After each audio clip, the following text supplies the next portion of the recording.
and welcome to the Raw Review. We are the Dudley Boys of WhatCulture. I'm Adam Wilbourn, joined by Michael Hamflett and Michael Sidgwick, here to review everything that happened on last night's episode of Monday Night Raw. But before we get into it, if you're a fan of this sort of thing, make sure you subscribe to WhatCulture Wrestling on Apple Podcasts, Spotify, Amazon Music, and YouTube, where we do daily wrestling podcasts where we not only review Raw, but also SmackDown, the show formerly known as NXT 2.0.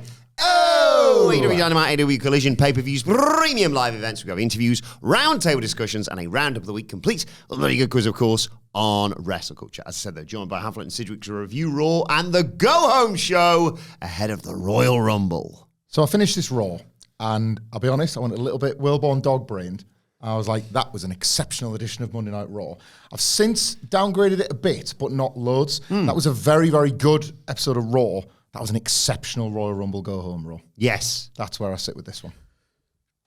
Vast majority of this Raw was mediocre, synthetic, annoying WWE stuff that I just simply cannot abide. One of the best things you'll see all year long. They've done it again. In that main event segment. Jesus Christ. That main event segment was so awesome. Worry about the rest of the card and the show and everything else. But my God, that top level WWE. It's like the 2008, 2009, 2010, where there's a lot of crap that I just hate. But then, you know, when the business is the business and you got CM Punk and Jeff Hardy doing it, it's just great. That's where I'm at right now. The top level of this card is insanely good between Cody and Sammy and Punk and Cody. I mean, yeah, Owens and Sammy, yes, and Cody and Punk. Like, Jesus Christ, like, I'm ready for WrestleMania. Yeah. And I'm not quite, because I want to see where it all goes and how it's going to mutate and all the rest of it, because there's some two very tense relationships that are bound to combust. How, when, why. Can't wait for all that. Some of the show absolutely sucks. A lot of it sucks. Can I just say, because there's not going to be, you might mention it, the celebrities are out in force loving our popular hit show. It's ridiculous. I'm getting so annoyed with it. Is it fair to say that that has happened in place of what you were really worried about, which was the over-explaining thing? That's been the real sort of result of the Netflix thing. It's less about explaining the characters. It's more about get used to characters, but look who loves the characters. Is all of these people. That's been the strategy instead. Because I agree. It's relentless. Especially when you're watching our version of the show where they're doing that weird bit where there was a bit with Pat McAfee interviewing people, and there was just chats with other celebrities. And well, the best it gets is that, like, if we didn't christen this already, I'm sure we did last week, but we can again anyway. Like, the Redmond position is the perfect thing. That interview spot in front of these hot crowds. You're getting talent over. You're reminding everybody that's watching during the breaks that, look at this full building. You know, like, she's really good with talent in the way that, like, the great interviewers are, in just kind of showing enough personality while allowing the talent to get over at the same time. That's the answer. That's the ad break solution. It's not really a problem, but if you want to call it a problem, that's your very, very obvious solution that has already worked. Yeah. One of our favourite characters called his multiple shots last week, and it's worked in the most inspired ways. Like these stopwatch nonsense. Like the time taken between things, like we like WWE wait times. That guy's do like that guy. But the ones that do it as a shoot, it's what we're doing. It's ridiculous. Like, I'd like to know just how much of the show is dedicated. It won't add up to like much, if anything, but it just feels like it's just so desperate. I just find it like you know what they're doing and why they're doing it. It's just very transparent. It's the closest they've come as a company to the guest host era for like really drab and uninspired. Oh, love me. Yeah, love me. Oh, love me. It's pathetic. Gone are the days of Eamon Holmes and Jose Mourinho in the crowd. What they all do. Yeah, I thought as a setup for Saturday, I just was just like, oh God, why is it only Tuesday? Like, I cannot wait. And I just love, we talked a little bit about this in the video we shot earlier on, about shocks they could pull at the Rumble, about the whole unpredictability, not just of the Rumble, but of WrestleMania. Like, most years you will go in, and I saw someone did I think an Instagram thing about this, and I was like, that's a really good point. Most years you'll go in, even like just the last few years, which has been a vast improvement, and you'd be like, well, okay, Roman's going to be in the main event with his title, and this person's probably going to win the Rumble 99%, unless they just completely lose their minds and do this. And that's kind of what we're going to get. And then we'll get a few other bits. But like we've talked about the different people, not even factoring in your Drews, your Seths, etc., who have to be on that WrestleMania card, and you can't work out exactly how the pieces are going to fall just yet. But like now I'm like, I can't wait for Saturday to find out what that is. And like you say, I'm also then going, and then it's bloody ages until April. Yeah. Like, it's just so exciting for me right now. This does feel more general than a point. I was thinking it a lot during this, but there was no one specific segment this relates to. But I was thinking about that as well, in that when, we talked recently, I forget which podcast it was on, about like, Triple H has just copied a load of Tony Khan's homework. Like, the good bookers steal the best bits, put their own ones in, and then you're away.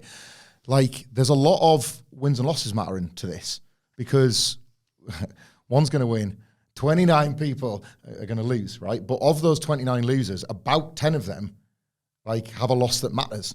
So in we go to Elimination Chamber, where yet again there will be one winner and 5 more losers. And I'm not saying losers like Bret Hart used to call people losers. I'm talking about losers that need to find their way back to a win, or find their way back to a bit like a big role in WrestleMania, whatever it is.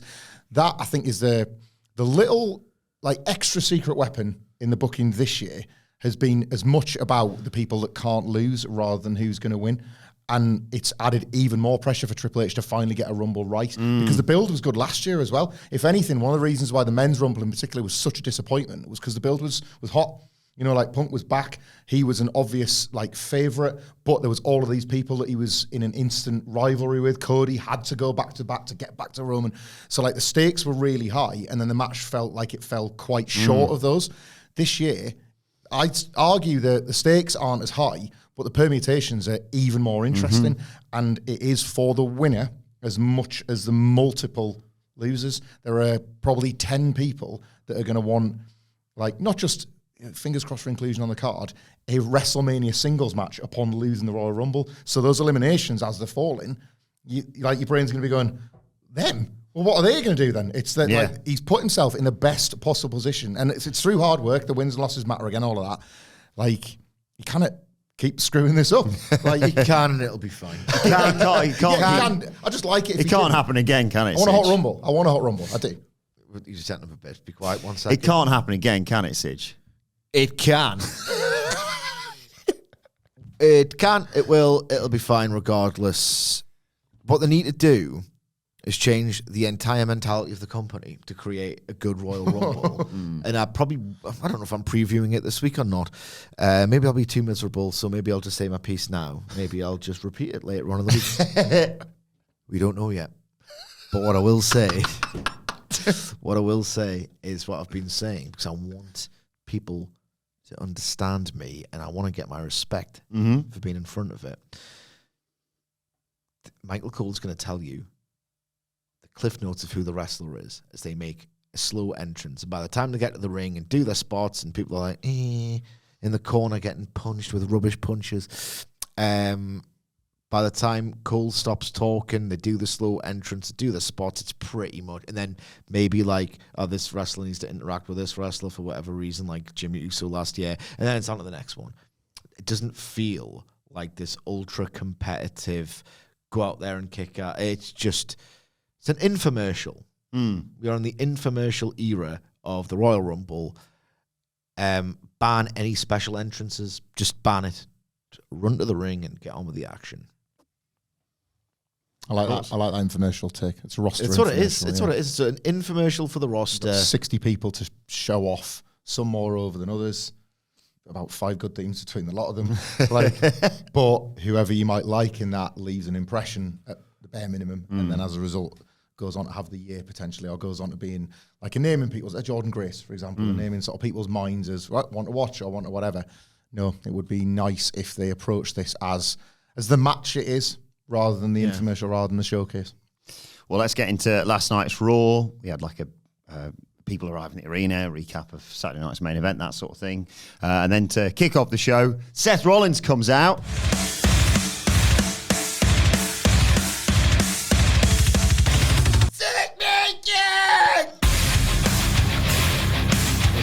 I haven't looked for a while.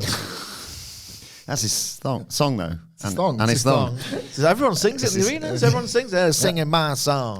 This is a lot of his voice. This was a lot of his voice. Like Logan Paul comes out, and I find him less annoying than Seth. He welcomes us to Monday Night Rollins. That nasal. It's his favourite time of the year, almost WrestleMania season. It all starts, and it's going to kick off on Saturday when he wins the Royal Rumble. Almost WrestleMania season sounds like most of his main event career. Yeah, it is. It also sounds like some desperate notes from me. Almost WrestleMania season fallout. It says 2025 got off to a bad start, losing to Punk on Raw's Netflix debut, getting a black eye and all that. And he's emulating him being slumped in the ropes, asking himself who he was, what he wants to be. But he says, I'm Seth freaking Rollins. I don't stay down for nothing. When I'm the most focused version of myself, there's no one better than me. My path to redemption started last week when I beat Drew, and it'll continue on Saturday when I chuck everyone out of the Royal Rumble. I've got no problem tossing out John Cena, Jey Uso, Drew McIntyre, Sami Zayn. Is that the worst bit we do? The next time we do a Q&A, ask me what is the worst bit. Not that we do bits. We don't do bits. But if we did bits, ask me what the worst bit is. That's up there. And he brings it to Roman Reigns. And he especially hopes to toss out Roman Reigns. He's dreamt of CM Punk being the final person in the ring so he could crush his WrestleMania dreams to dust. And then he says, after that, what championship do I go after? You know, Gunther's just been holding on to my world title until I decide to go after it again. And then there's Cody Rhodes. I helped him win last year. Wouldn't it be poetic if I took the title off him this year? But he's interrupted before he can go any further. What about Kevin Owens? I noticed that this was basically telling you that Cody Rhodes is winning. Gunther, a lot of that on this show. Gunther interrupts. He wonders where Seth's been the last few months. Talks about being in San Antonio on Saturday, defending against a clown, Jey Uso. Crowd love him. He's like, I beat his ass. And he's not sure if Seth's still got it in him. Rollins says that World Heavyweight title only exists because of me. I'm not Jey Uso, Damian Priest, Finn Balor. Gunther's like, I know you are. You're one of the best wrestlers to ever step foot in this company. But I am, in 2025, the best wrestler in this company, and this title proves it. I want you to win the Royal Rumble. I want to face you at WrestleMania, and then you'll be looking up at the lights and realize that my name is synonymous with the world title. I'm not keeping the belt warm for you. And, he's then interrupted by Logan Paul, who deafening boos for this man, especially when he tries to speak. He says the Netflix era needs a new face, one that oozes with charisma. He's trying to say, you can't hear him. He's getting booed louder and louder and louder. There's a "you suck" chant. He says Gunther and Rollins were great in the ring, but they'd reached their peak. And he confirms he's entering the Rumble. But he doesn't plan to eliminate 29 other men. He's because that's grunt work. He's going to work smarter, not harder. But he is going to win the Rumble. Main event WrestleMania. And then Gunther pops both Rollins and Logan Paul by going, I've changed my mind. I want Logan Paul to win the Rumble so I can knock that smirk off his face. Crowd love it. And Rollins says, maybe I'll get my title back from you, Gunther, if I choose you. That's the end of this segment. I thought this is good building. I've got to be honest, right? I probably feel as much disdain towards Logan Paul as Sidge does to Seth Rollins. So at least there's one minimum of one person in the One of ring. them's a better person. I just find him annoying. Yeah, this is, don't get me wrong, it's absolutely not I about think he's a fraud. It's like A grating fraud. like a minimum of one person in the ring is like, I hate you and I wish you weren't here. We both have that emotion to at least one of them. But used effectively, as it was Gunther as world champion, it can make for entertaining pro wrestling TV. I continue to buy and like, I think, the idea that like Seth Rollins simply won't take no for an answer when the main event says no. Like that's sort of who he is. Yeah. Like in reality and in kayfabe, that's Seth Rollins. Like the no homers club of WWE. Like the no Seth club of the WWE main event. But he's knocking on the bloody door. And then he loses. But what did he tell you in the build to losing? I'll still be here next week. And it's like, yeah, all right. And I get why, as a result, that brings a sense of doom to people that hate him. I understand that because if but you left. Nah, I never leave. And it's like, no, he doesn't, yeah. Logan Paul, I cannot stand, but I believe that Gunther can't either. So that awful thing where it's like, you know what would make that shoot real life awful person really pay the penalty for that? is wrestling a worked match against an opponent that's agreed to work with him. Like, I know that is an actual punishment. Doesn't mean I don't want to see him get chopped. I would feel something for that, you know? Like, he goes for, like, his buckshot or something springboarding, and then bang, you. Like, I would feel something for that. So, Gunther as this flawless world champion character that just gets better and better and better and better. The matches don't, but carry on. With every passing week. He's better on the promos these days. Well, I was a little higher on the Jey Uso thing, but he's had knee standout match of the year candidates, and this is Gunther we're talking about. I would agree with that. But yeah, he's grown into the role nonetheless as this world champion. Credible. This is the last thing I was worried about, really. Yeah. Super credible. It's one of them sort of like, do I think Seth's going to win the Rumble? Obviously not. Do I think he might face Gunther for the world title at WrestleMania? Maybe. And then you can extend that to Logan Paul. Like, I've got this idea of Logan Paul and John Cena in my head. And I guess none of that really matters right now because the Rumble might tell us things. But putting these guys out here, and there was a lot of this on this Raw, for me at least, constantly had my brain going in all the different directions as they were, the million ways. That's what they want you to do. That's, to me, what makes entertaining wrestling television is the constant permutations, the constant sense of movement and, like, uppers and downers and the hierarchy of it all. This got me on that track, and I was pretty much there for the duration. So it's a sort of a positive overall. Where to start with this? Seth Rollins will not go away. Seth Rollins, like... Look, I'm not representative of WWE fans, so I'm wrong on this, but my God, it just feels like he's missed a consolation, and you kind of have to keep him sweet. You don't have to. You don't have to keep a pretty, on the face of it, mediocre wrestler sweet because it's a political landscape and he might be upset. So is it the worst thing of Seth Rollins' nice little mid-card match elsewhere?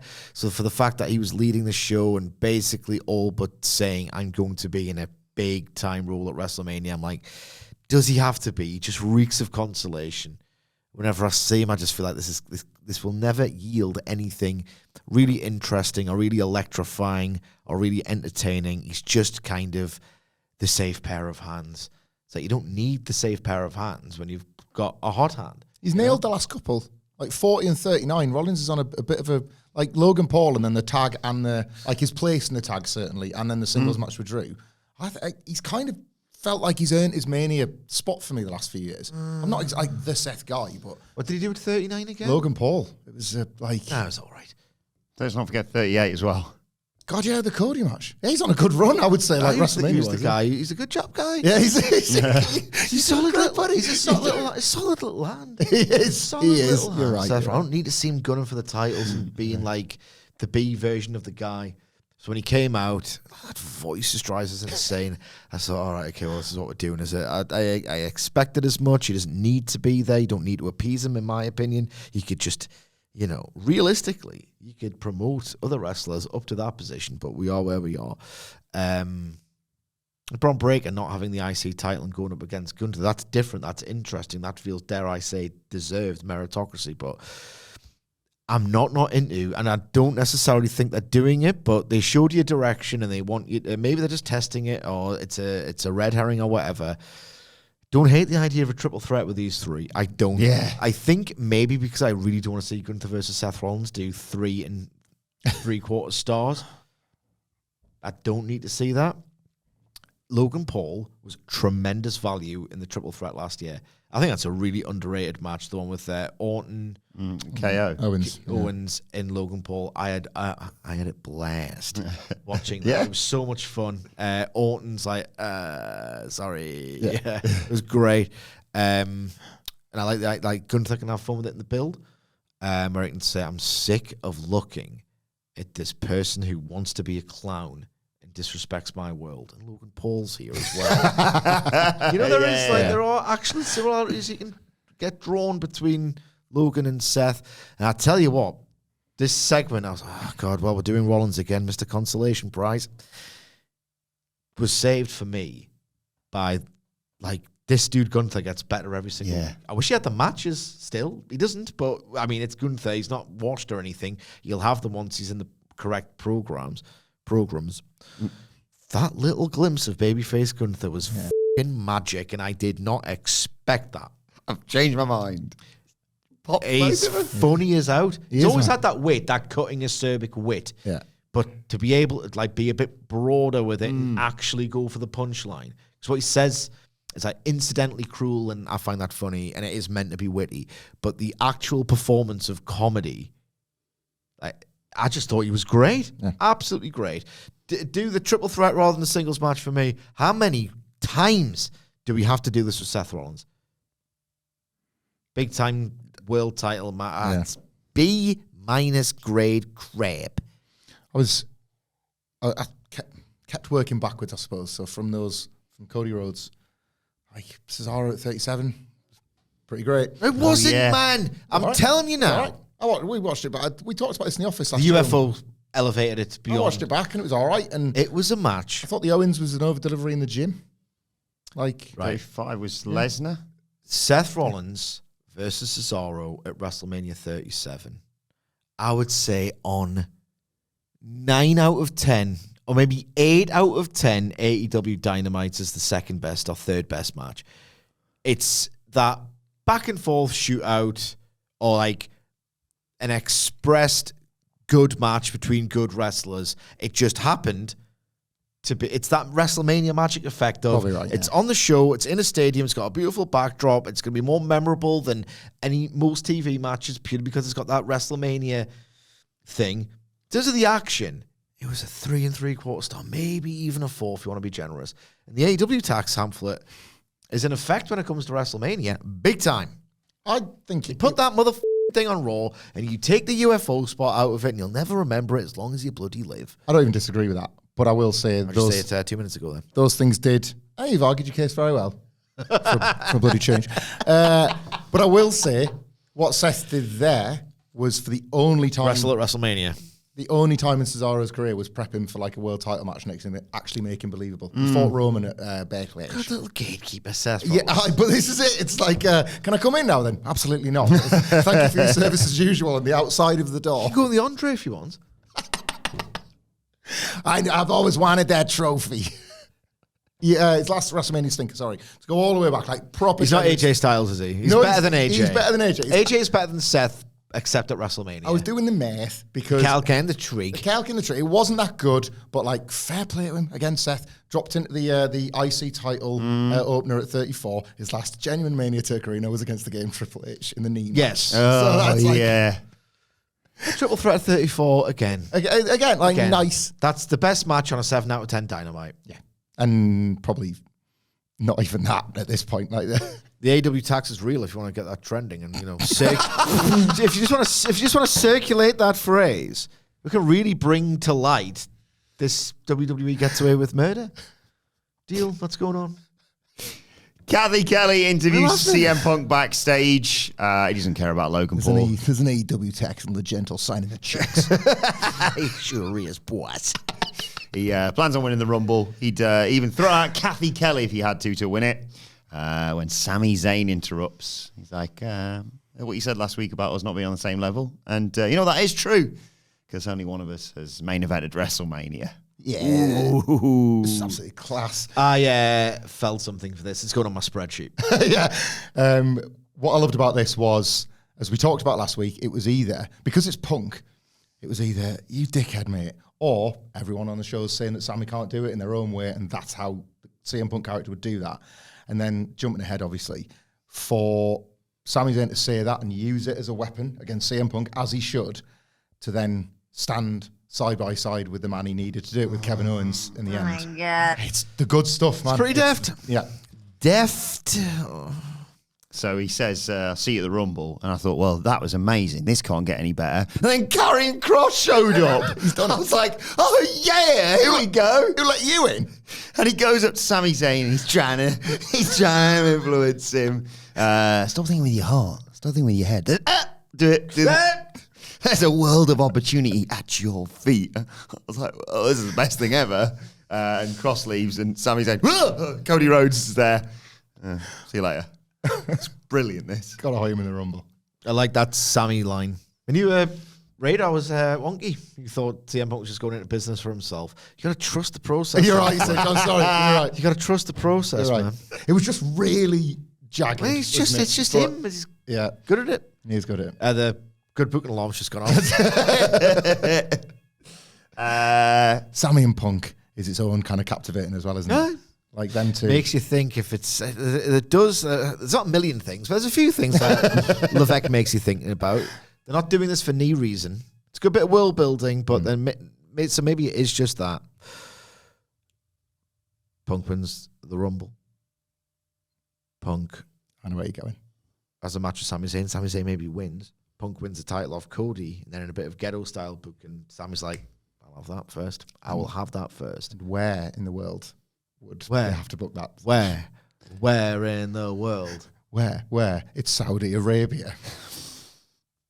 Oh, well. CM Punk, I know, he wouldn't do that. He doesn't... We'll see. The men don't go back on the things he said.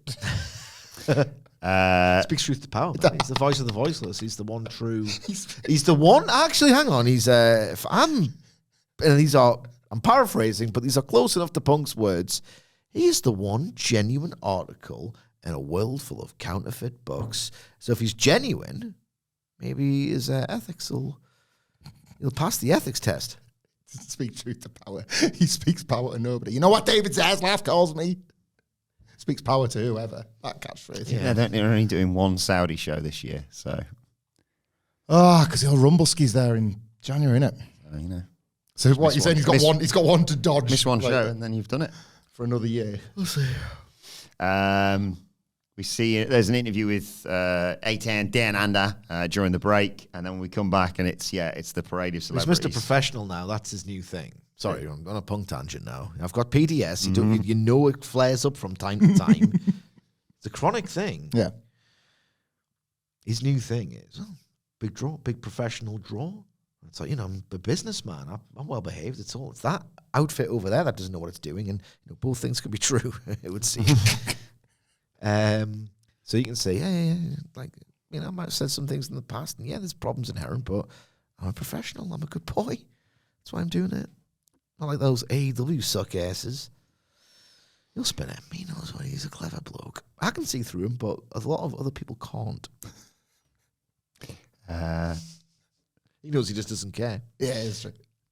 Noah Centeno, Lil Yachty, 2 Chainz, Quavo, and then wrestlers, Ethereum War and the Creed Brothers are seen in the crowd. And then it's time for the tag team title match. Oh my God. The Judgment Day challenging the War Raiders. They attack the War Raiders. The Judgment Day do straight away. Double team Eric after dumping Ivar out of the ring.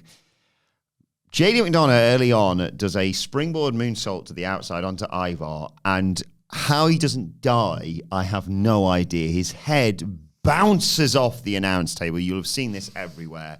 And the fact that commentary were all over, well, I think that's him done, and genuinely calling for a doctor to come and check him straight away. He's fine, by the way. All he's done is broken his ribs and punctured his lung. That's all it is, apparently. Fair play to JD McDonough. He was holding his stomach during the match. Obviously, I don't know how the body works and how that has resulted in that, but I wondered, obviously. Dr. Fed, you don't know how the body works. Crazy, right?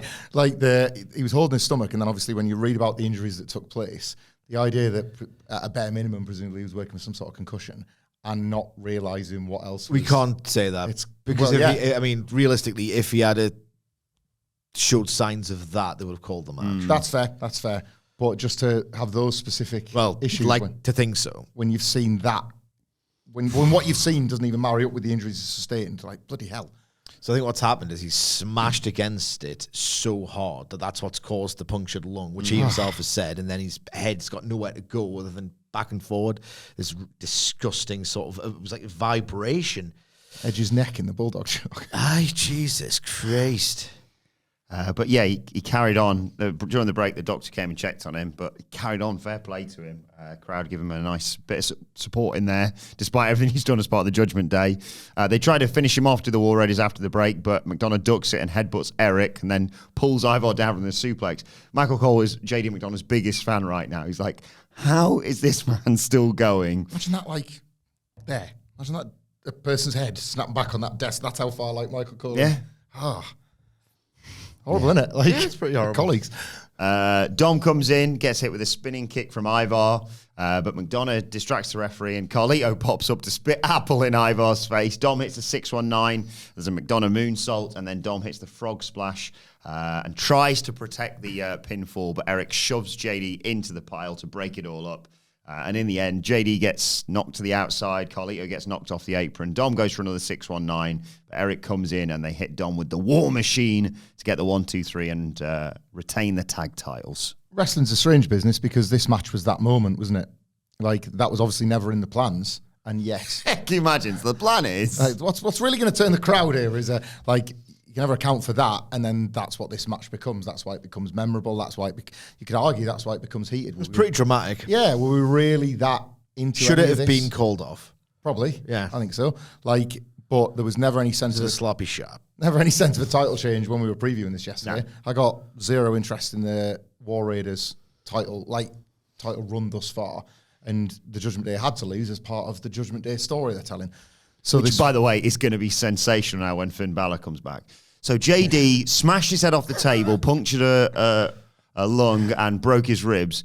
And you got pinned, Dom. Yeah, I leave this clubhouse for 5 minutes, and this guy, yeah, like it's wrestling. It's weird. There are benefits that come from this, and I would have probably rather the match stopped. But the obvious benefit to the heat in this building was that it transformed it, didn't it? That's all we'll remember from it. Yeah, there was one near fall from Carlito spitting the apple, and then is it Eric throwing them onto the pile to break They love up? that pinfall break up, the pile getting... Yeah, I mean, it's just a tag team thing now.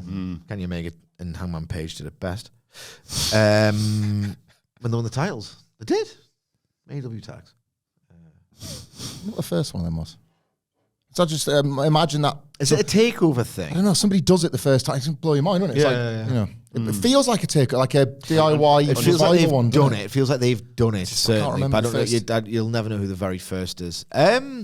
I mean, you could argue that they should have been called. Scary. Glad it wasn't. Loved it afterwards. It's just unbelievable that he was still going. Fair play to him. Get well soon to JD McDonough after that, because Jesus Christ. Then we see Ludwig Kaiser approaching Butch backstage. Butch Seems to want to form some sort of alliance against... They both hate Penta. But before then, the New Day come up, and even Pete Dunne and Ludwig Kaiser are like, ugh, New Day, let's get out of here. But Kofi Kingston announced that Atlanta's favourite son's home. Kathy Kelly's like, all right, Bron Breakker. No. Austin Theory. Austin Theory? Cody Rhodes? No. Of course, it's Xavier Woods.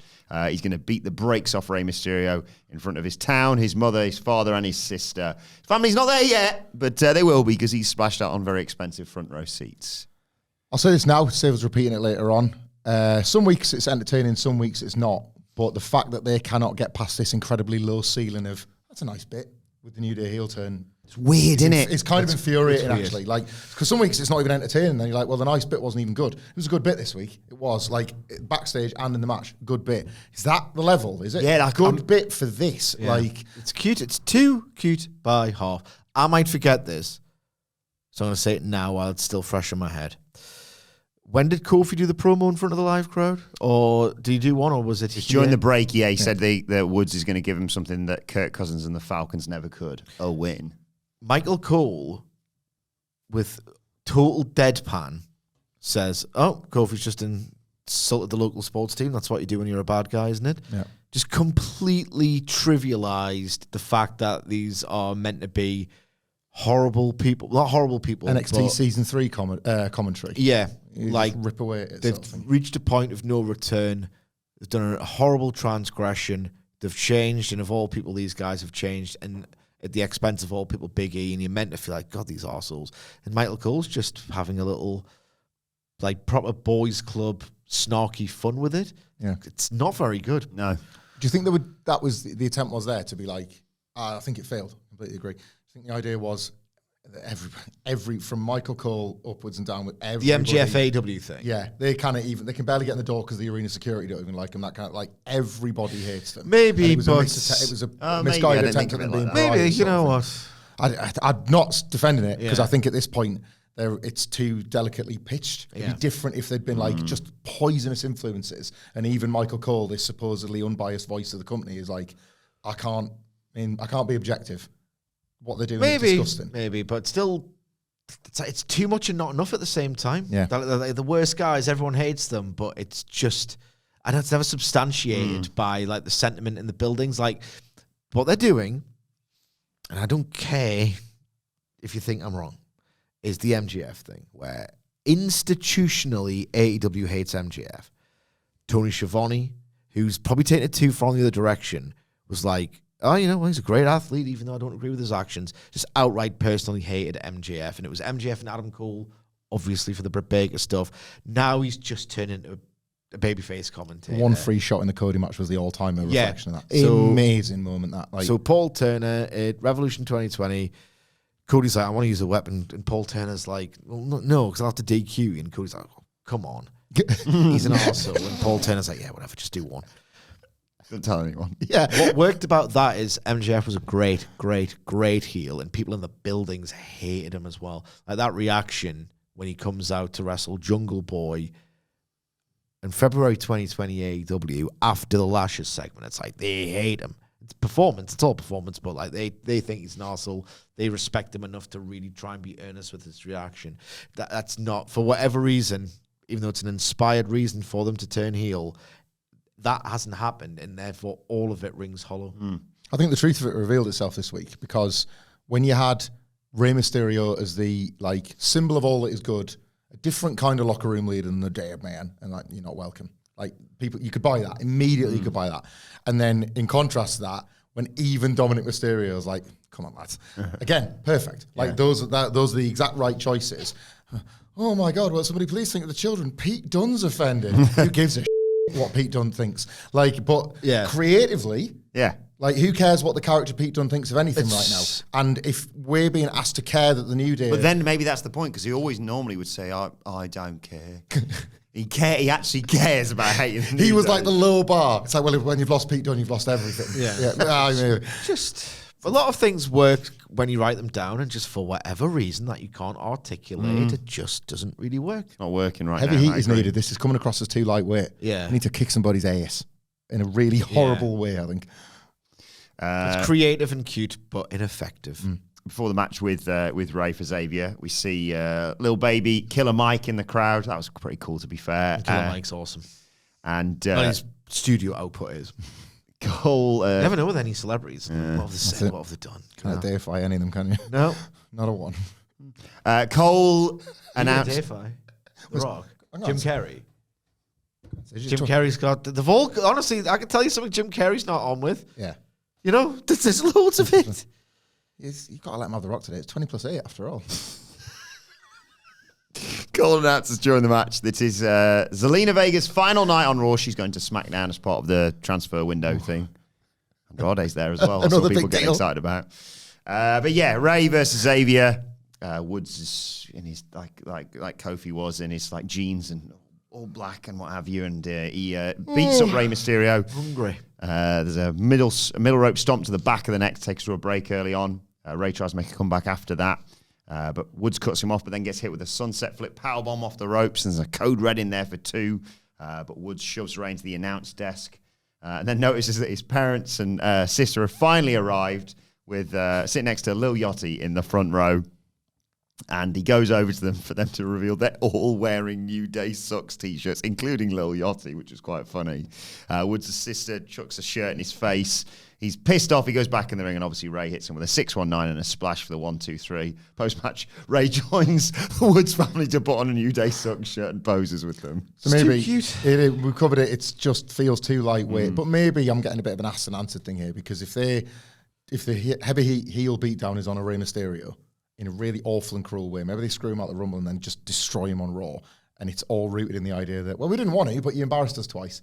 Yeah. We wouldn't. You started it. maybe that's your way back in. Maybe, because it was Yeah. Ray. I'm not off this whole thing, by No. the way. I'm just disappointed with the way same. it. I actually had expectations for once. On the subject of expectations, I had none for this. A nice little finish, I guess. The first 75% of 999 out of 1,000 WWE TV matches, yeah. The first 75%, think of it like a loading bar just before the finish.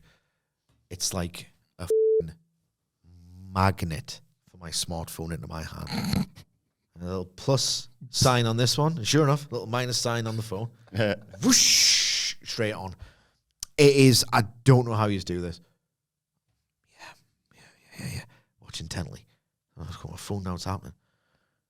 I don't know how you do it, honestly. I just find it so bland, and these people just do not care. Like gear and lights and graphics are for. I'm not even being Something to look at. Always something to look at. Rollins approaches Sami Zayn backstage. Sami's like, obviously, Haluva kicking your head off last week was a mistake. Rollins like, I know that, but you can understand why I might think otherwise. Also, if you do it again, it's clearly not a mistake. And they shake hands, and Rollins tells him to kick Drew's ass tonight. Do you know what I think one of my low-key favourite things when any wrestling company does this is to just own how stupid it is when anybody thinks anything's on purpose when it's so obviously an accident. But they find it to be reasonable that, like, if you do it again, you like, but I was like, well, what if the second one's an accident? It's an accident, it's still an accident, but it's reasonable within wrestling to be like, you get one, you can have one. Fool me once. Yeah. I like that, and I love that we're just seemingly in an era where, and I think this is the case with AEW and WWE, we're finally through that. Well, no, just can't separate them this week. Just watch 10 seconds of it. You don't even need to watch the show. Go on Twitter. Just Google your own name and Sami Zayn. Watch the clip. And Would wrestlers ever, come on, be serious. Would they ever Google their own name on Twitter? Come on, what are we talking I'll tell about? you off mic. Oh, brilliant, you got another story. It's a nice one. Okay. It's a nice one, but they've got their translucent skin. Honestly, like they should be like it's ridiculous. They're thin-skinned. It's like they don't realize what they've got, like fame. Like they'll always have fans. Got this really amazing job. It's really hard. It's hard life. It's an incredibly hard life. Just every tiny bit of criticism, or in this case, in my case, even a bit of praise. Like, they're thirsty for it. They're dying for it. They love it. On this, would this make your Seth Rollins problem any better if this is all still like heel turn teasing because Sami's the best person from... If you're going to try and turn heel on somebody, Sami Zayn's your best bet, isn't it? And if they're still working to a Seth Rollins heel turn, this continues that, doesn't it? What are you on about, sorry? Would you care more about Seth Rollins if this was like a continuation of his heel turn rather than keeping him around as a baby? Is it just a never, ever again, please? His last heel turn was absolutely bobbins. Yeah. But this one has the carrying cross influence on it all, of course, because he stood in the background last week. Let's not forget that. It's always there influencing things. Pulling the strings in the background. Can you not Seth remember the Rollins' sermons? little Can chair you in not the- remember the The sermons? chair in the van, me and the authors of pain. Oh, yeah. I can you remember fit in my van with the car. Can you remember the sermons? Yeah. People love posting that Thunderdome clip of when he just leathers Buddy Murphy across the face and slapped him. Heel Seth hit different. just hear the slap because it's empty. still Your there. life. Not the building, your life. Bit both. Jey Uso comes out. I was like, can you not remember his heel turn? I can, yeah. He shoot pokes somebody's eye clean out. Yeah. But Ray's got better. Yeah, Ray's fine now. Like New Day, like waiting to get in the locker room. Can we not just get him, Ray? And then Seth Rollins just pushes past. In you go, Seth. No worries. He took an eye out. It's out. It's out. John Cena tagging with Carlito. Yeah, nightclubs lately. Wrestling sucks, man. It's a hell of a show. Hell of a show. Jey Uso comes through the crowd. Quavo's there with him. Gets a great reaction. Michael Cole, just shake his hand. Jey thanks the crowd for their reaction. Says he lost on Saturday, but he knew he could beat Gunther. Now, Rollins has mentioned him, of course. He knows what he has to do. He's going to chuck everyone out of the Rumble and become the world champion at WrestleMania. Don't believe you. And where do we go from here? I absolutely love Jey Uso and he sucks. Like, I adore him. and he sucks. And so I can buy this, right? Yeah, I'm really sorry I lost. I go, what a great baby face. I lost. Gunther was the better man. I guess I'll try and win the Rumble. And he's not going to. No. And he sucks. I love him. What do you do with the Back to tag wrestling next. Well, What you do is you just realise he's not very good in the ring and don't get excited for anything he does, because everything he does one day ends up in the ring. they've kind of nailed. Hang on though, Sidge. They've kind of nailed Big Jim's singles entrance. The matches also mostly stink. So can I interest you in an Usos tag? Can't interest me in anything, dude. An Usos tag that is good, but where they both enter as singles. I like that. Good, smart. So you get double entrance. You get all the the joy of the two entrances, and then the match that's- might actually rule. There's Because a bit of it's the story Usos. there. It's like, well, we're tagging, but we are still different people. Like Nobody could tell us apart, and now you can't miss who we've done it. We've absolutely cracked. That's how WrestleMania is fixed for the Usos. You're welcome. Indeed. I've also fixed AEW, and I've got an editorial about 2,000 words coming on whatculture.com/WWE this week. I'll put this over on the news. Is this your idea one? Yes, and I've talked about it on a podcast. It's on a substantiated and written form, and I think it's, you know that, is it Bilbo Baggins? After all, why shouldn't I have it? Is that what it is? The ring. Oh, yeah, the crap. You love the Lord of the Rings, don't you, dude? No! No! No! No! He wants the rings out. After all, why shouldn't I have it? Yeah. After all, why shouldn't I have the best new fantasy booking idea of the century? The century, Wrestling needs a bold new idea. and you've got it. Why shouldn't I not have it? Yeah. I think I've got it. By Jove, I think I've got it. I thought you were a ringsman. No. It's one of his gimmicks. I think he really likes it, but he plays up to the I cameras. genuinely hate it. Or because I don't like fantasy, the fantasy side of sci-fi, Harry Potter, Lord of the Rings. I've just never been able to get into it. I could have sworn you said that one of those. D&D, I really D&D, like. That's sorry. that's my weakness. He likes but Lord of the Rings. He just pretends for the. just like, if I want to spend 3 hours doing something, hello.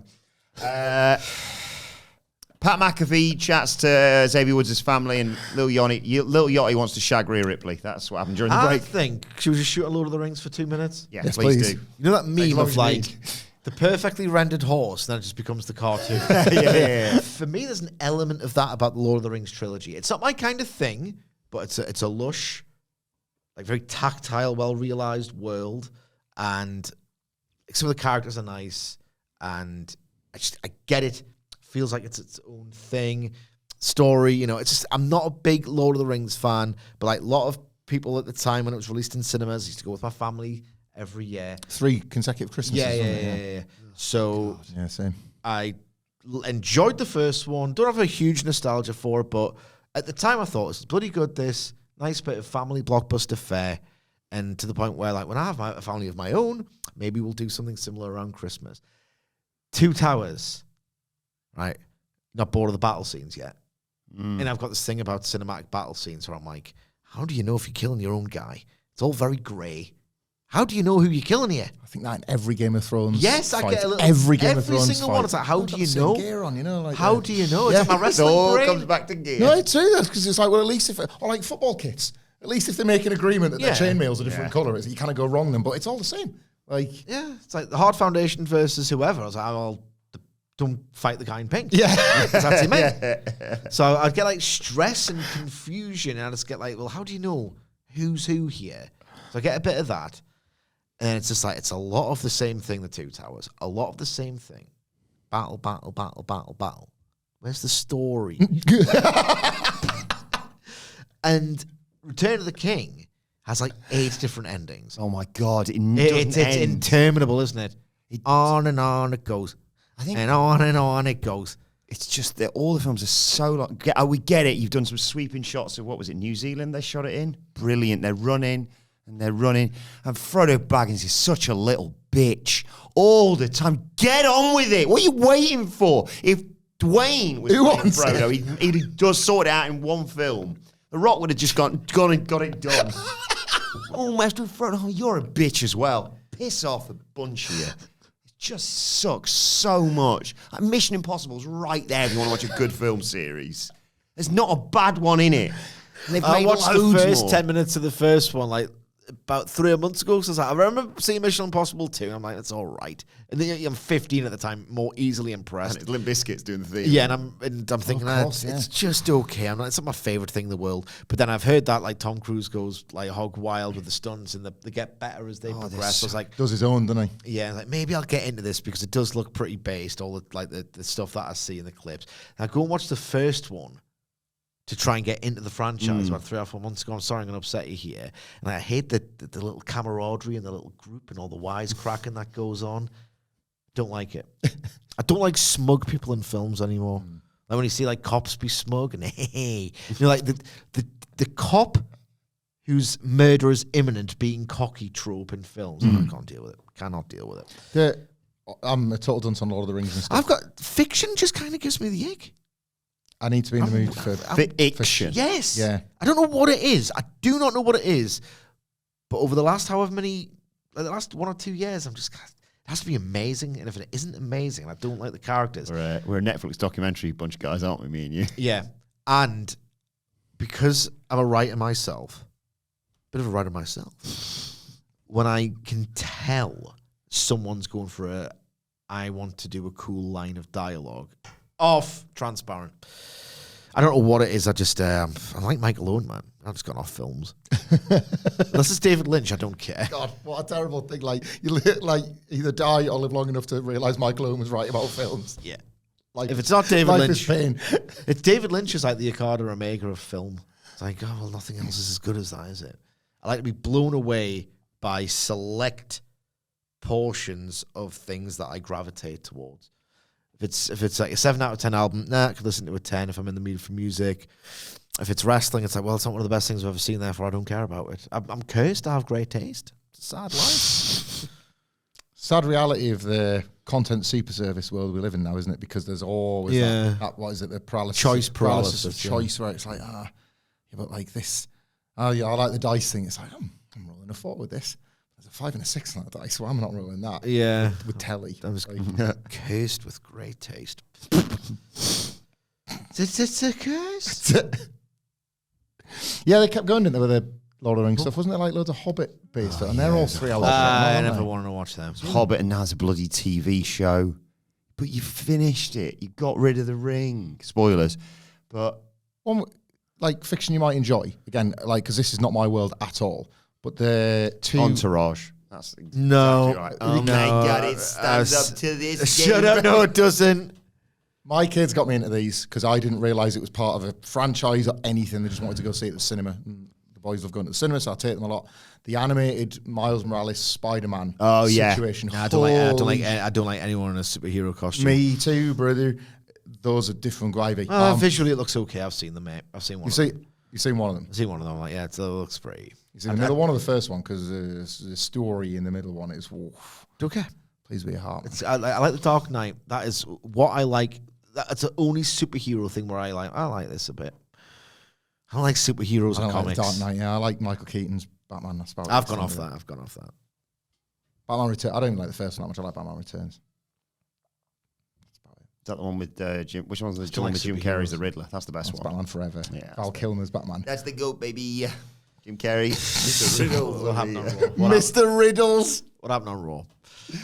I know you're in a bad place. If Sid has got quick, can we talk more about Raw? Need some different cinema, quick. Well, Jackie Redmond is chatting to Lyra Valkyria, who's ready to defend her IC title. When? But she's also in the Rumble. She's interrupted by America Made, who announces that Ivy Nile's going to be winning the belt for them. And Valkyria's like, this is close to any of you are getting to this title. Ivy Nile gets in her face. Valkyria brushes it off, and then American Made see Otis and Kira Tozawa doing some dancing for Maxime Dupri, and Gable calls him pathetic. They're going to do Chad Gable versus Otis at WrestleMania. WrestleMania? Has he been injured? Because he referenced his ankle. They keep going back to them two interacting, and it's in a loop. And what's going to piss me off is that they'll probably tear the house down at WrestleMania, and people are going to go, see, you're going to be one of the ones who does it. No, I admit that it's not gone to plan with Chad Gable. Otis in a lucha mask. Wait a second. Chad's lucha campaign I'm ends. talking that. But it's just, Who is this? he's going to get away with it again. He's done out with it. He's Levesque, the enemy.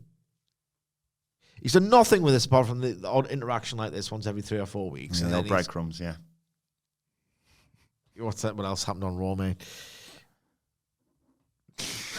Who is there? Not interested in talking. Non-title tag match. Cole plugging Bianca Belair and Naomi defending the women's tag titles tonight against Lash Legend and Jakara Jackson. Oh my God. Previewing that later on, but for the time being, Bianca and Naomi faced Liv Morgan. It's not real. And I don't trust her. Raquel Rodriguez. After a break, Belair gets the hot tag, runs wild.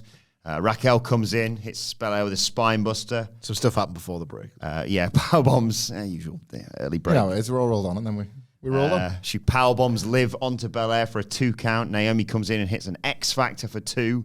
Rodriguez got a fall away slam though, and Morgan came in and hit Belair with a code breaker. Goes for Oblivion, but Belair catches her and hits the KOD. But Dom, ever reliable, distracts the referee from making a cover. So Belair wipes her out with a big dive. Naomi hits Morgan with this split-legged moonsault, but Rodriguez pulls her out of the ring and just powerbombs her onto the apron, rolls her back in, and Morgan flops on top to get the 1, 2, 3. Good bit of business. Not great. The last 20%, you know? I put my phone down for the last 20%. Not great, but good. Liv Morgan and Raquel Rodriguez are probably underrated, by which I mean they're okay as a tag team, and I just think nobody speaks about them at all. Like, they'd had the tag titles before, very different. Good showing for Raquel here. Yeah. But I think they're really good as a tag team. And to be absolutely fair to Liv Morgan, right, because she's had pelters off all of us over the years because she's not a very good wrestler. However, what she, because of that. What she absolutely categorically did and deserves total praise for is ran with the ball. Like, became a big star in 2024, was given the lead storyline, was given like loads of television time and ran with the ball. Like, lived up to the position she was given as this, like, again, I wouldn't even say a credible wrestling champion, just a credible person on Raw. And it feels like, I got this from SmackDown as well, she is doing everything she can to use that power for good and bring like Raquel Rodriguez up with her. And I think you felt a bit of that in the match as well. She knows exactly when to show ass, as a heel should, as a partner of a heater that she's got.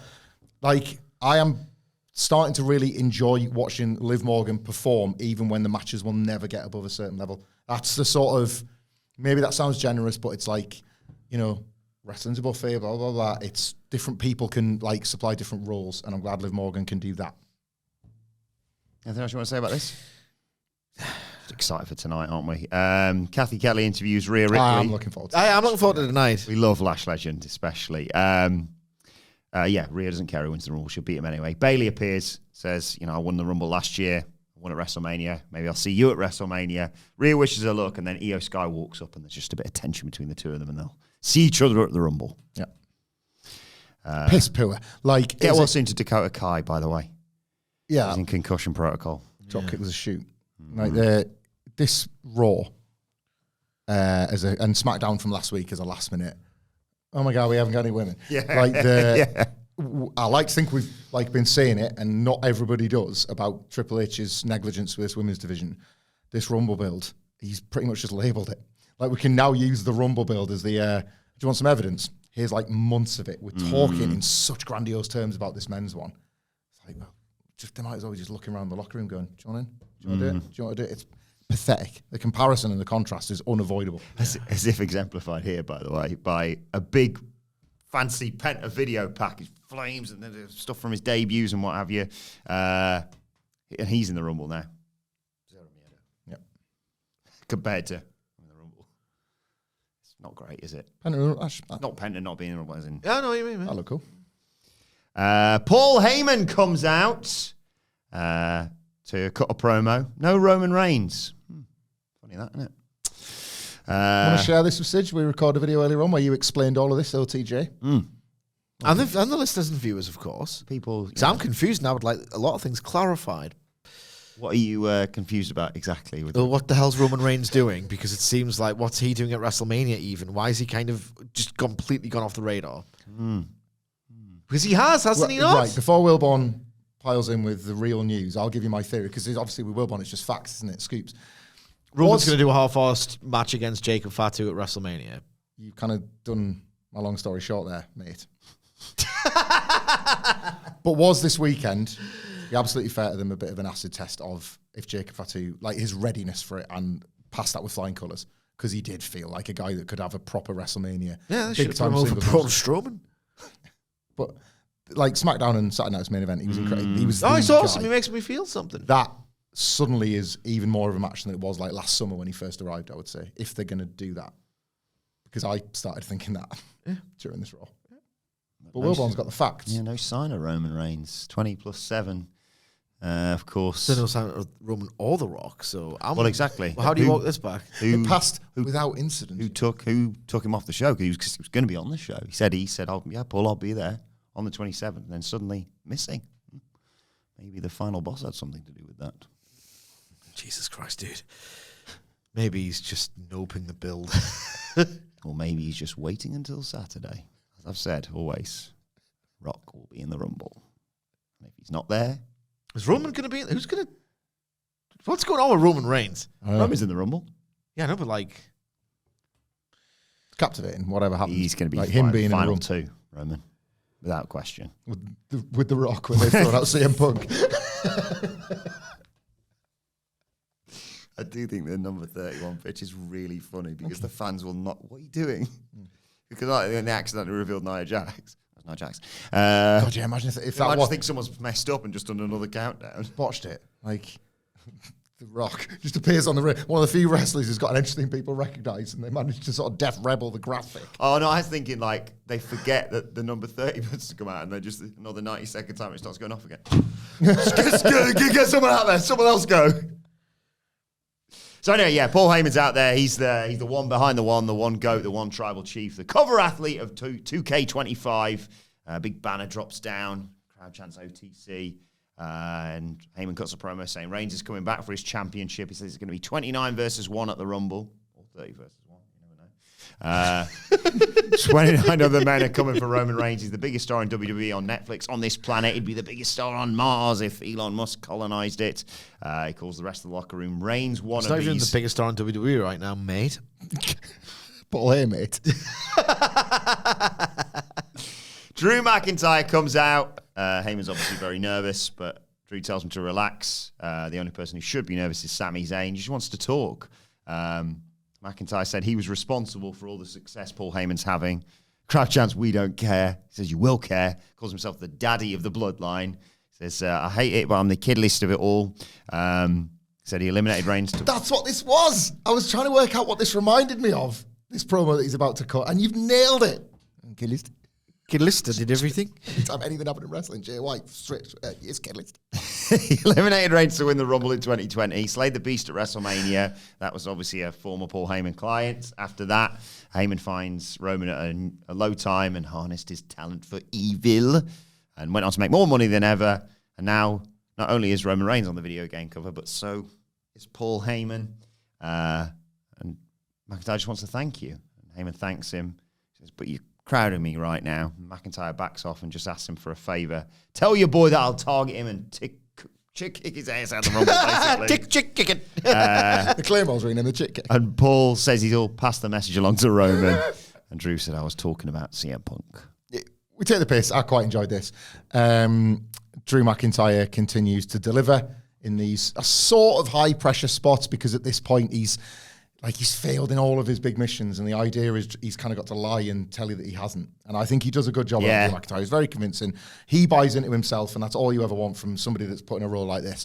And I'm not convinced they know, but the favour is one hell of a hook, isn't it? This Paul Heyman favour.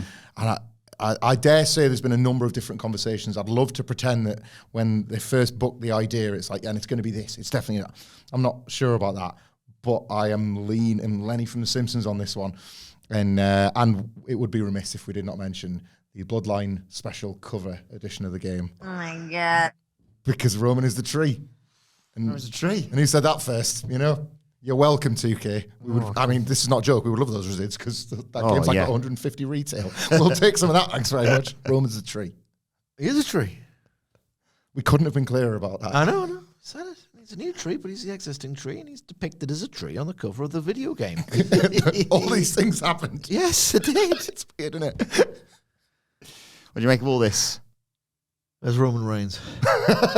What's Roman Reigns doing at WrestleMania? Does he care about what he's doing at WrestleMania? What political games are unfolding? I care a lot about the fiction in about 5 minutes. I care way more about the politics. What's going on? What plans? They're abandoning a lot of plans. The Fed. It's not really. It doesn't give off the impression of like that New Day turn episode of Raw. It's almost resentful.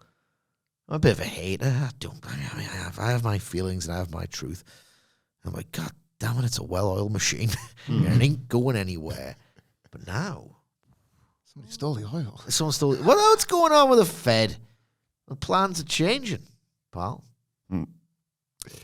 Jackie Redmond A interviews. lot of big egos in that dressing room, King. Ron Breaker. He calls half the Royal Rumble entrants senior citizens. I love that man. And he says there's going to be no match for me. It's not 2014 anymore. He declares for the Rumble. And then he's interrupted by Penta. Oh my God. I mean, yes, please. So hang on. So Penta wins a load of random matches and then goes for a title. Where's the story? Oh, no, I just wanted to face off in the Rumble first and foremost. So I was wondering what the story is, though. What do you mean? No, I'm just doing He's got the wins and losses matter in this company, mate. So, I mean, that's good stuff. That's all good stuff. It's all good stuff. The Braun Breaker staring at a guy is a really good cheat code, isn't it? Yeah. They're onto something here. Right? I know. Like he's had enough. Oh, yeah, he had it with Fatu, didn't he? Jacob Fatu. Yeah. He's had enough. They never led anywhere, though, did it? But, yeah. But it will do one day, Sidge. Not yet. So, like, enough. What that says about Braun Breaker Like is Christian Cage, not yet, mate. he's having cool matches and doing cool stuff. Yeah. So people immediately think of the cool stuff. And he basically said, It's an AW coded push, that's all. It's WWE coded now, mate. AW could just take it back if they wanted to. That's all WWE did. Just look at them, peer over. I like that. We'll do that. AW could do if they wanted. But it's good now, isn't it? Could look outside their own little box. It's a very tiny box. It's smaller. Look outside that box. Take some good ideas, put it back in their box. Their box gets rid of it. Just, if you're the market leader, why don't you lead by example? Not just borrow everybody else's example. We could all have big boxes. Got over 500 million people watch it. It's more than 500 million viewers each one. Just thought they were leading by example, you know? Drew versus Sammy. The fact that Sammy, I don't know how it happened, got busted open on his nose. There's blood everywhere. Yeah. It came out from the break and it was like all over Drew's chest. I was like, yeah. It's good stuff. It's Terry Butcher's All good Eng- stuff. Terry That's not Butcher's on England Raw, shit, isn't it? At one point, Drew went for a claimer outside the ring, and Zayn moved, and McIntyre just landed on the announce table. I think that took us to a break. When we come back, McIntyre hits a spine buster and a sit-out powerbomb. Both get near falls. Zayn comes back with a sunset flip powerbomb for 2. McIntyre suplexes Zayn, kips up, but Zayn hits a boot and a blue thunder bomb for 2.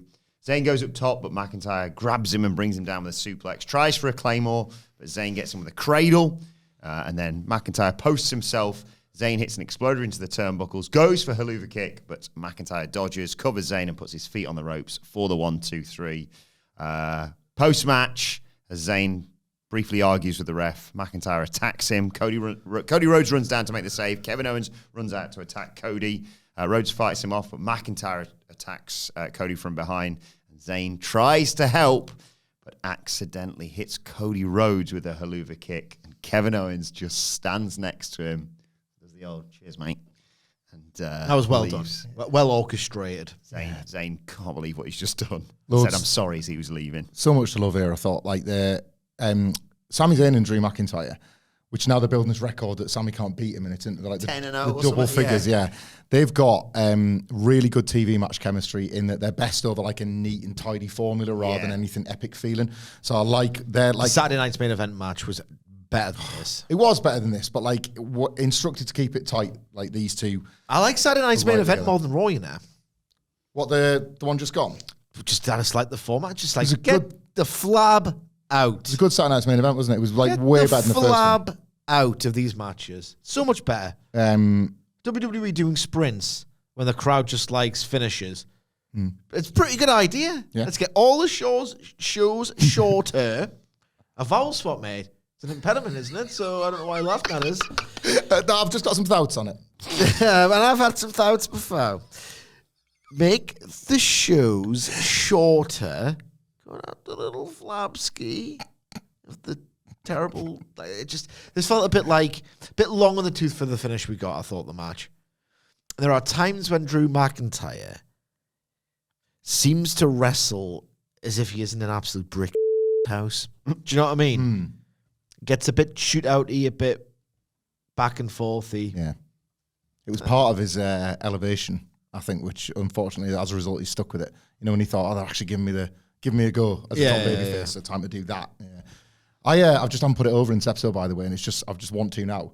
I thought the canvas looked fantastic on this episode. Oh yeah, the big logo in the middle, I thought, that's what all my life I've wanted a WWE canvas to look like. We haven't talked about this before, so let's talk about it now. Yeah, it felt like for years when you would see, advertising hoardings in football, boxing canvases, UFC.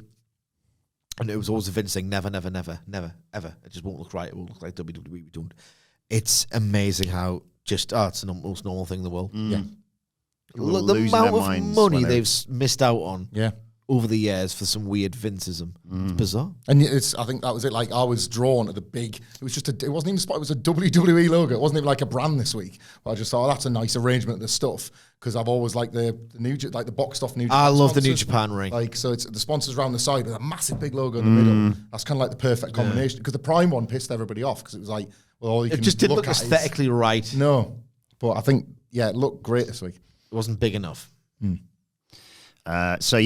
Cody's getting to his feet. As you think, as Sammy's leaving, your brain normally, if you don't have not watch on Netflix, you've got 10 minutes left, your brain's like, is that the end of the show? And you're like, oh God, Cody's going to have to cut a promo after eating a haluva kick. And he sort of stumbled into his feet. I think we went to a break and come back. He looks up, and for some reason, they're not there. As in, they're not there on Saturday, but the championship belts are hanging above the ring, of course. And he cuts a promo saying he learned that being champion was not about the physical belt, despite what Kevin Owens says. It's about mindset, it's about work. Nobody in WWE works more matches than me. I showed up first, I leave last. And I'm looking forward to Saturday when I can finally move past Kevin Owens and head to WrestleMania. And then he's interrupted by CM Punk. Oh my God. They didn't even advertise it, the arrogant bastards. And Punk comes down. And, CM Punk basically says to Cody, Hey, you all right? question mark. He says, hey, you all right? That sounds like if The Rock had to become a grifter in mental health or something. Yeah. That was how I would introduce one of his seminars. Yeah. Says, it's all kind of getting to you a bit, isn't it, Cody? And Cody's face is... Easy, big fella. Come on. Be easier on yourself, big fella. Drop elbows. People's elbows on your problems. Yes. Punk knows what this... I'm obviously thinking about more. I'm trivializing the really good segment now because I'm thinking more about Rock as a psychiatrist, mental health advocate. It's going to sound like... The people's highbrow. Yes. Punk knows what the title can do to a man. He was a champion for a historic 434 days. Somewhere around the 300-day mark, though, it all started to weigh on him. He was burned out, turned him into somebody he didn't enjoy being most days. He lost friends. It's happening to Cody now. He knows that Rhodes wants to be Bruno Sammartino and John Cena, but none of us can be Superman. And Rhodes looks at him and says, "Know your role and open your mouth. Talking helps." Rhodes looks at him and says, "It's all good stuff." He doesn't have a lot of friends, but CM Punk, you're my friend, right? And Punk says, I think that's sadness sideways, isn't it? Right, I'm starting this bit again because this is literally the best bit of the show. Shut the and respect the promo here because it's so good. Shut up, both of you, right? Shut up, both of you. Listen to this promo and we'll talk about it. So, I heard it last night, mate. Cody Rhodes says, I don't have a lot of friends, but CM Punk, you're my friend, right? There's a pause, and Punk says, yes, that's why I'm out here. Unlike everybody else, he'll be Cody's friend because the promise he made to Cody's father, and he loves him. couldn't prepare Cody for this. Dusty couldn't have either. At the top of the mountain, there are no friends. Cody's got a target on his back. Rhodes asks Punk what's next for him.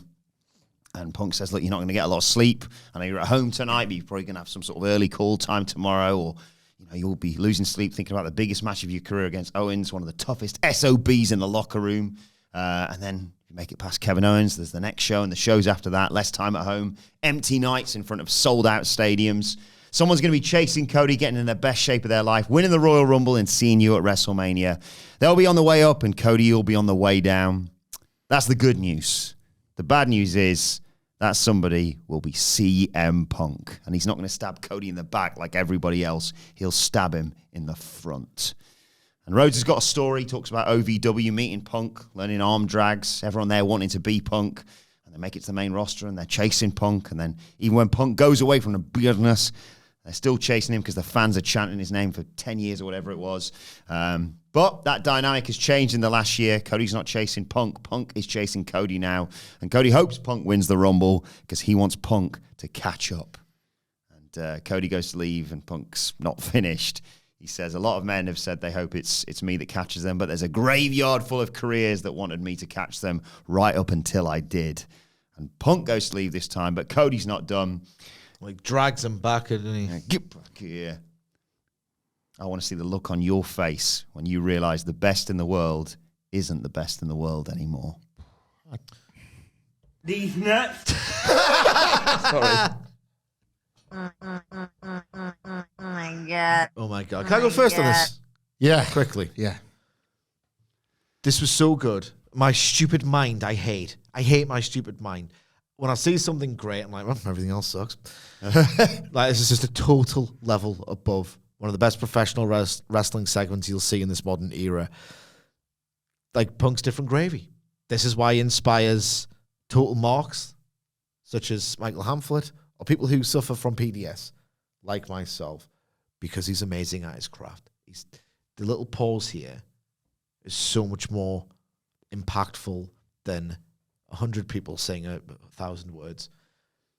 You're my friend, right? Yeah, that's why I'm here. Just utter perfection. You see, like, The Exorcist. You ever seen it? No. You don't like it. You're You're a bitch. You see The Fair. Exorcist. Yeah. What's the demon called? I That just pops up for like a second. don't know. I'll Google it. I don't care. Google that. Anyway, it's like you see the visage of a demon for like 1 second in The Exorcist. You saw the devil in Punk. Pazuzu? Yes, Pazuzu. You saw that devil in Punk. Of like, yeah, that's why I'm here. It's not. You just want the title. Yeah. You just want the title. And at some point, you're going to just do something horrible in order to get it or to weaken Cody to get it. Just that flash of who CM Punk really is. Just that pregnant pause that says everything without literally saying anything. It's just, he's incredible at his craft. He's absolutely incredible at his craft. This is the second time they've done this segment, and it was just as good the first time. The dynamic's amazing. I don't want to step on Hamflett's dick. I put words in his mouth. This is the thing he wants the most in the world, and it's even better, I think, than he could possibly conceive. Yeah. I'm a bit bored, generally, of back and forth, and then it sort of like breaks down. I think that's a different way to do promos. I want to see some more just down the lens, one person doing it. These volleys I get a little bit tired of, and then this is going to make the next ones worse because it's just so well done. Yeah. The disintegration of the tone and the feeling. Them saying, like, good, it's just the opposite of, like, exposition, even though they are using it. Like, they're invoking, like, Gagne. And, you know, like, no one in this building knows who it is. The little shared rice smiles. That moment Yeah, of like... it's just so lived in. It's like Yeah. these are real people just talking to each other. It's barely registers as a performance at times, even though it's the best one on the show. But it feels like an anti-performance. And in fact, everything in contrast to this feels like a performance. Like, there are certain, like, in film, this is like this is as close as it would get to like prestige drama or actual cinema, where the characters will. It's like when you first watch The Sopranos, like, what's a Vig or something like that. I'm not saying it's as good as that by half. I'm not, but I'm saying that there are little tricks employed in the dialogue between these two characters where it's like you don't have to get the reference, but you have to know that they know what they're talking about, and it's just trust the audience to infer what they're talking about. And it's so rare in wrestling you get something like this. And it was just, of course, these two can do it and make it broad and universal at the same time. The idea that, yes, you can believe they're friends. You saw them take pictures with each other in AEW, and they can probably tell war stories and laugh about it on the roads in WWE, and you can just get it from them. They clearly respect each other a lot. The way they're able to, like, make that feel like a smoke screen, and it just disintegrates just so it's perfect. This was near perfect, and the fact that it wasn't perfect made it perfect. Cody's line about the best in the world not being the best in the world anymore, not the best outro. CM Punk had to really collect himself around that graveyard line. It was a bit stumbly-bumbly. Perfect. I want this to not be too perfect. It's like a great wrestling match. It can't look too great. You have to put little details to make it look like you've messed up, or that there's a struggle, or this thing could have been cleaner, because it's not meant to be this totally cooperative dance. The fact that they knew that they were going for this all babyface deal, those outlines had to be, they probably thought, right, what's my best outline? What's the best outline here? Kind of handed the author stuff. I'm glad both of their outlines were kind of not great, because it's like they were trying too hard. Loved this. It was amazing. It was incredible. I tweeted about this morning out of sheer excitement, but I want to repeat an element of it because I want to make a wider point about the quality of this promo. This, yes, Sidge is right. This is my ultimate dream match fantasy booking, and it's even better than I would have imagined, right? And that comes from Chicago. They booked Chicago all in 2018, and I remember me and you having the conversation using the exact words. One said it, one did it. So straight away it exists. And it's in Chicago, and he might come, and he doesn't, and whatever. But so from that point... Punk, sorry, a little bit of trivia. According to the Young Bucks autobiography anyway, they said, should we try and get Punk to Cody, when they were like, we don't know if we can even do this, but we're doing it. And Cody went, nah, they'll praise him for the gate. It has to be us. It has to be us. Because, all of a sudden it's the guy that sat cross-legged on the stage and talked the talk while Cody had walked the walk together. So already there's the story.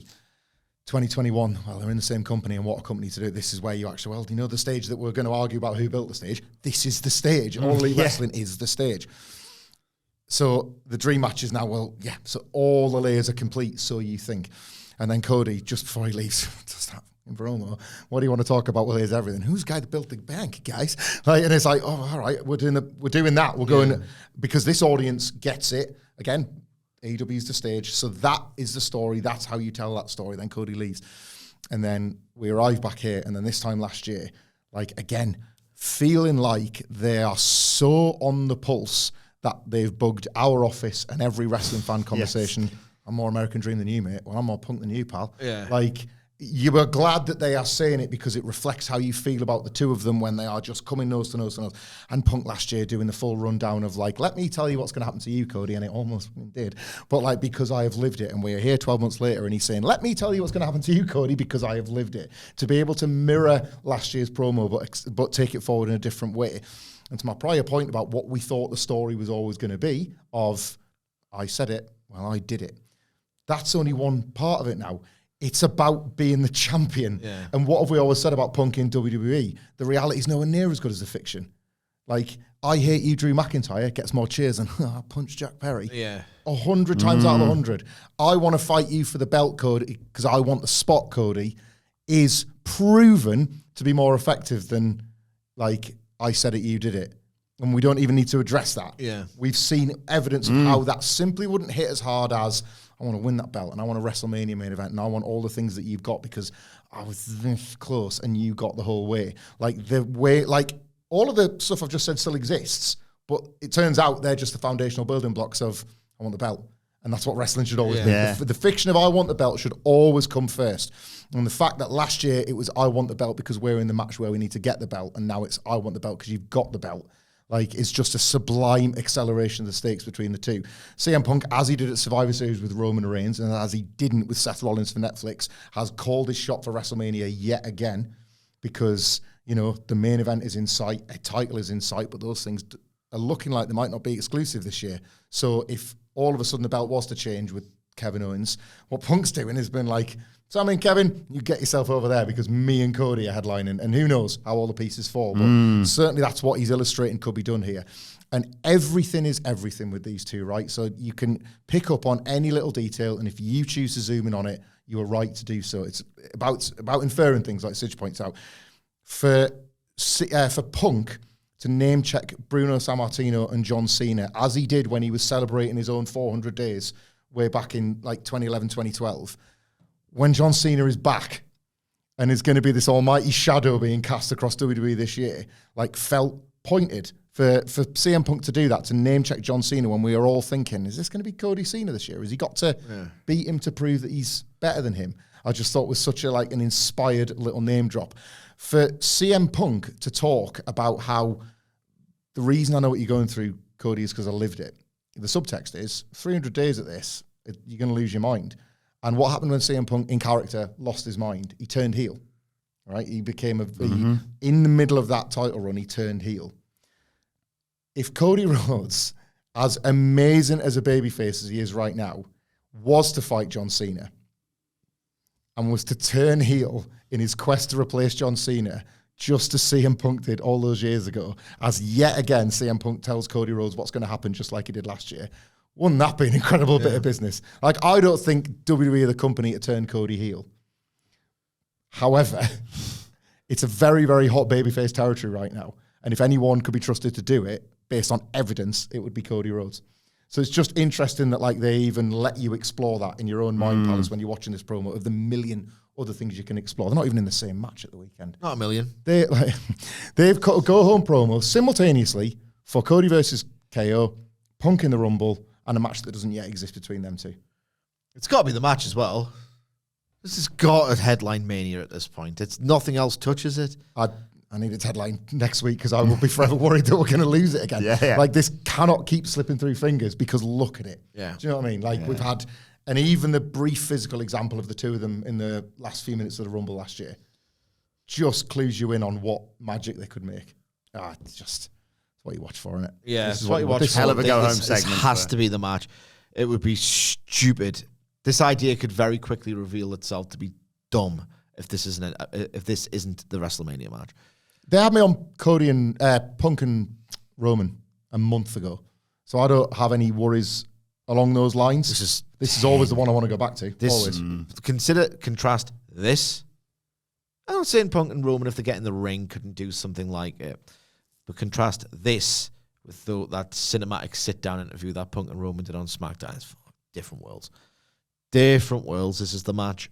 Hell of a sell just to close this show out for the Rumble on Saturday. Yeah. Can't wait for that. Let us know your thoughts on this segment, on this show, in the comments or on X at WhatCulture WWE. Well, actually, you can follow all three of us. You can follow Michael Hamflett at Michael Hamflett. Follow Michael Sidgwick at Sidgwick. Follow me at Adam Wilbourn. Follow us all at WhatCulture WWE. As I said, make sure you subscribe to WhatCulture Wrestling, wherever you get your podcasts from, for daily wrestling podcasts, because we'll be back later on today to preview NXT. But for now, this has been the Raw Review. My thanks to Hamflett, Sidgwick. Thank you for joining us, and we will see you soon.